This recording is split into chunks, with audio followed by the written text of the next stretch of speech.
لیکن صرف صاف ہونا، پاک ہونا، ستھرا ہونا، اعلیٰ ہونا یہ کافی نہیں،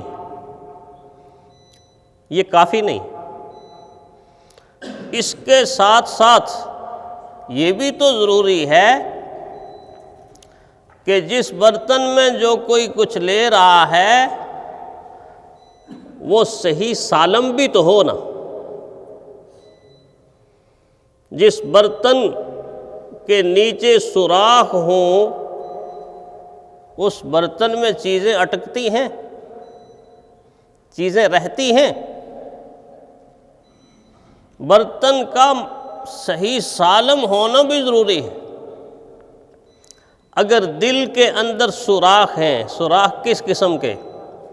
غیبت، چغلی، بہتان، الزام، گالی گلوچ، حسد، بغض، کینہ، تکبر، ریا، دکھلاوا، بناوٹ، تصنع، یہ وہ مہلک ترین بیماریاں ہیں جو انسان کے ایمان کو بھی چھلنی کرتی ہیں، انسان کے دل کو بھی چھلنی کرتی ہیں۔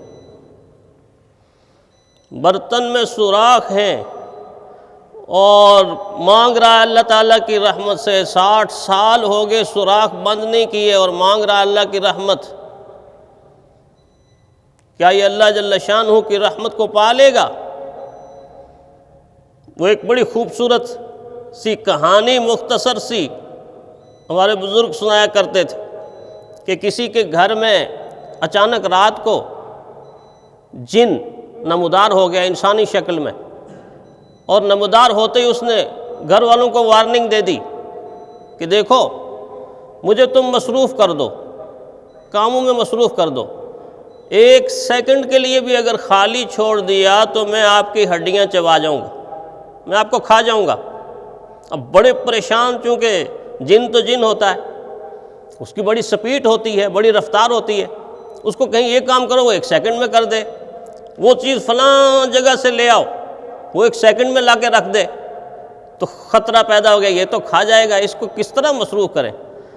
تو دادی اماں سیانی ہوتی ہے، دادی اماں نے کہا تم اس کو چھوڑ دو، میں اس کو ایسا مصروف کروں گی کہ اس کا بابا بھی توبہ کرے گا، چھوڑ دو اس کو، میرے پاس بھیجو۔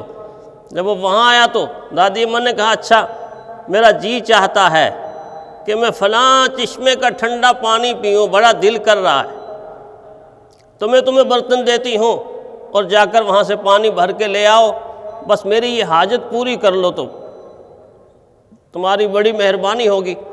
اس نے آٹا چھاننے والی چھاننی اس کے ہاتھ میں تھمائی اور کہا فلاں چشمے سے ٹھنڈا پانی بھر کے لے آؤ، میرا بڑا جی چاہتا ہے ٹھنڈا پانی بھرنے کا۔ اب جن صاحب وہاں پہنچے اور پانی بھر رہے ہیں، 1 قدم آگے پانی نیچے، پانی بھر رہے ہیں، وہ چھاننی اوپر پانی نیچے، وہ ساری رات بیچارہ پانی بھرتا رہا، پانی بھرتا رہا، پانی بھرتا رہا۔ صبح کو کسی انسان نے دیکھا، انسانی شکل، کیا کر رہے ہو؟ اس نے کہا میں یار پانی بھر رہا ہوں، ایک بوڑھی اماں پیاسی ہے اس کی پیاس بجھاؤں گا۔ اس نے کہا یہ رات تو نے گزاری ہے، صبح ہو گئی ہے، تو قیامت کی صبح تک اس بوڑھی کو پانی نہیں پلا سکتا، تو اس صبح کی بات کرتا ہے، قیامت کی صبح تک اس بوڑھی کو پانی نہیں پلا سکتا، اس لیے کہ ایسے برتن میں پانی تو لے جا نہیں سکتا۔ بالکل ہماری حالت بھی وہی ہے کہ ہم نے اپنے دل کا برتن گناہوں سے چھلنی کیا ہوا ہوتا ہے، اوپر سے اللہ کی رحمت مانگ رہے ہوتے ہیں، مانگ رہے ہوتے ہیں، مانگ رہے ہوتے ہیں، اور ان چیزوں کو چھوڑنے کے لیے تیار نہیں جو دل کے اندر سوراخ کر رہی ہے۔ ہمارے ہاں رمضان کی تیاری کچھ لوگ ایسے کرتے ہیں کہ وہ چھریاں تیز کرنا شروع کر دیتے ہیں، وہ سمجھتے ہیں اب موقع آیا، اب کمانے کا موقع آیا، کاش کہ وہ اس طرح کمائیں، اس طرح کمائیں۔ وہ یہ سمجھیں کہ 11 مہینے تو دنیا کماتے ہی رہے، 1 مہینہ آ گیا، اس مہینے میں ہم آخرت میں 1 نہیں 20 گھر بنا دیں، یہ بھی تو ایک کمائی ہے، یہی کمائی ہے دراصل، یہی کمائی ہے دراصل۔ تو اس کے آنے سے پہلے پہلے کم از کم ہم برتن کو مانج بھی لیں اور اس کے سوراخوں کو بند بھی کر لیں، صحیح سالم بھی بنا لیں۔ اب برتن صاف ستھرا بھی ہے، سوراخ بھی بند ہو گئے، لیکن برتن کا رخ ٹھیک نہ ہو تو کبھی بھی اس کے اندر خیر نہیں آ سکتی، کوئی چیز نہیں آ سکتی۔ آپ اپنے جگ کو، آپ اپنے گلاس کو، آپ اپنی دیجکی کو اپنے لان میں، اپنی چھت پر الٹا رکھ دیں، 20 سال بھی موسلا دار بارش برستی رہے، اس برتن کے اندر ایک قطرہ بھی نہیں آئے گا، ایک قطرہ بھی نہیں آئے گا۔ خیر لینے کے لیے، چیز لینے کے لیے ضروری ہے رخ ٹھیک ہو، برتن سیدھا ہو۔ ہمارے برتن تو ایسے الٹے ہوئے ہیں کہ رخ سیدھا بھی ہو تو برتن الٹا ہے، رخ سیدھا نہیں۔ ابھی آپ سب کا رخ سیدھا ہے، بالکل قبلے کی طرف بیٹھے ہوئے ہیں آپ، لیکن آج مومن رخ قبلے کی طرف کرتا ہے اور دل کا برتن، دماغ کا برتن مارکیٹ میں ہوتا ہے،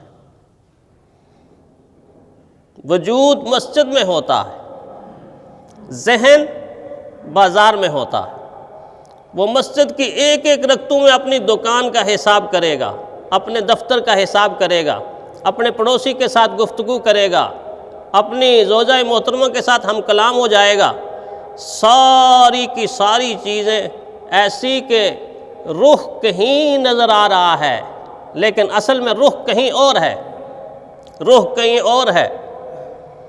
اور جب تک رخ ٹھیک نہیں ہوتا منزل نہیں ملتی۔ وہ کسی سردار کے بارے میں مشہور ہے نا کہ یہاں لاہور کے ریلوے اسٹیشن سے ٹرین کا ٹکٹ لیا، پشاور جانا چاہتا تھا، ٹکٹ لے کے کراچی والی ٹرین پر اوپر برتھ میں جا کے آرام سے سو گیا، اور اپنے بھگوان سے بڑے اخلاص کے ساتھ دعا بھی کی کہ اللہ اے میرے بھگوان مجھے خیریت کے ساتھ پشاور پہنچا دینا۔ اب برتھ پہ سویا ہوا ہے، ٹرین بھاگ رہی ہے، ملتان کے قریب پہنچی تو اس کو جاگ آئی تو آنکھیں ملتا ہوا نیچے والوں سے پوچھتا ہے بھائی ٹرین کہاں پہنچی؟ تو انہوں نے بتایا بھائی ملتان سے گزر رہی ہے۔ تو کہتے ہیں آنکھیں ملتا ہوا کہتا ہے واہ تیری شان، واہ تیری شان، شان والیا، سائنس نے کتنی ترقی کر دی ہے، اوپر والے پشاور جا رہے ہیں اور نیچے والے کراچی جا رہے ہیں، اوپر والے پشاور جا رہے ہیں اور نیچے والے کراچی جا رہے ہیں۔ ایسا نہیں تھا، ایسا ہونا بھی نہیں۔ اگر انسان کا رخ صحیح نہ ہو تو انسان مخالف سمت میں تو جائے گا، موافق سمت میں نہیں جا سکتا۔ ہمارا رخ ٹھیک نہیں ہے۔ ہم نماز کے وقت پڑھتے انی وجہت وجہی للذی فطر السماوات والارض، انی وجہت وجہی للہ، کہ ہمارا چہرہ اللہ کی طرف، لیکن ہمارا چہرہ اللہ کی طرف ہونے کے باوجود بھی ہمارا دل دنیا کی طرف ہوتا ہے۔ اللہ تعالیٰ تو کہتے ہیں بلا من اسلم وجہہ للہ وہو محسن، ہاں اس سے پیارا، اس سے فرما بردار اور کون ہو سکتا ہے جو اپنا رخ اللہ کی طرف کر لیتا ہے، اللہ کی طرف کر لیتا ہے۔ ہمارا رخ ٹھیک نہیں ہے۔ ہم 20 تراویح پڑھتے ہیں، لیکن کتنی تراویح ایسی ہیں کہ جس میں ہم حاضر ہی نہیں ہوتے۔ زبان سے کہتے ہیں اللہ ہم حاضر، دماغ سے غیر حاضر، سوچ سے غیر حاضر، دل سے غیر حاضر، فکر سے غیر حاضر، ساری کی ساری باہر کی سوچیں۔ اس لیے میں عرض کرنا چاہتا ہوں کہ اس ماہ مبارک کی برکات کے سمیٹنے سے پہلے ہم توبہ کے خوشبودار صابن سے اور خوف خدا سے نکلے ہوئے بہترین پانی، آنسوں سے اپنے دل کو مانج بھی لیں۔ یہ پانی بڑا قیمتی پانی ہے، اس لیے اللہ کے نبی نے فرمایا 2 قطرے اللہ کو بڑے پسند ہیں۔ اس قطرے میں اتنی طاقت ہے کہ فرمایا مومن کی آنکھ سے خوف خدا کی وجہ سے نکلنے والا ایک آنسو اللہ کی دوزخ کو ٹھنڈا کر دیتا ہے، اللہ کی دوزخ کو ٹھنڈا کر دیتا ہے۔ ایک یہ قطرہ اللہ کو بڑا پسند ہے۔ دوسرا قطرہ فرمایا شہید کے جسم سے نکلنے والا خون کا قطرہ زمین کو ٹچ نہیں کرتا، زمین کو مس نہیں کرتا کہ اس سے پہلے ہی اللہ تعالیٰ شہید کی مغفرت کا اعلان کر دیتے۔ ایک خون کا یہ قطرہ بڑا قیمتی ہے، ایک آنسوں سے نکلنے والا پانی خوف خدا کی وجہ سے۔ تو گویا خوف خدا کے پانی سے، خوبصورت توبہ کے صابن سے اور ذکر الہی دلوں کے اندر روشنی پیدا کرتا ہے، اس سے دلوں کو چمکائیں۔ اس لیے امی عائشہ صدیقہ رضی اللہ تعالیٰ عنہ فرماتی ہیں کہ حضور صلی اللہ علیہ وسلم کے بعض اعمال رمضان کے قریب اور رمضان میں ایسا ہوتا جیسے ہوا چل رہی ہے۔ ان میں ایک عمل سخاوت بھی تھا، ایک عمل سخاوت تھا، چیزیں آ رہی ہیں نکل رہی ہیں، آ رہی ہیں نکل رہی ہیں، ویسے تو سارا سال ایسا لیکن رمضان میں حضور کی سخاوت دیکھنے والی ہوتی تھی۔ تاجر طبقہ بڑا خوش قسمت اور خوش نصیب بن سکتا ہے، وہ اگر الگ سے سخاوت نہ بھی کرے، اتنی امت پر مہربانی کرے کہ کم از کم ریٹ تو برقرار رکھے، ریٹ تو برقرار رکھے۔ ایسا نہیں ہے کہ پہلے سے تیاری شروع ہو رہی ہے۔ تیاری کیا شروع ہو رہی ہے؟ سامان اکٹھا کر کے ذخیرہ اندوزی ہو رہی ہے، اور رمضان آئے گا چیز مہنگی ہو جائے گی، پھر بیچیں گے۔ یہ کمائی نہیں ہے، یہ تباہی ہے، تباہی۔ کمائی یہ ہے کہ خریدنے والا آیا ہے، اس کو کم ریٹ پہ دیا جائے، اور اس سے اگلی کمائی، خوبصورت کمائی یہ ہے کہ کچھ ساتھ اور بھی دے دیا جائے۔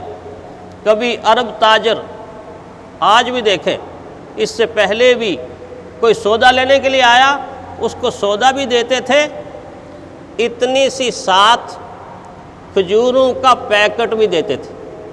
وہ کہتے بھائی یہ سودا، یہ رات کو ہماری طرف سے افطاری کر لینا۔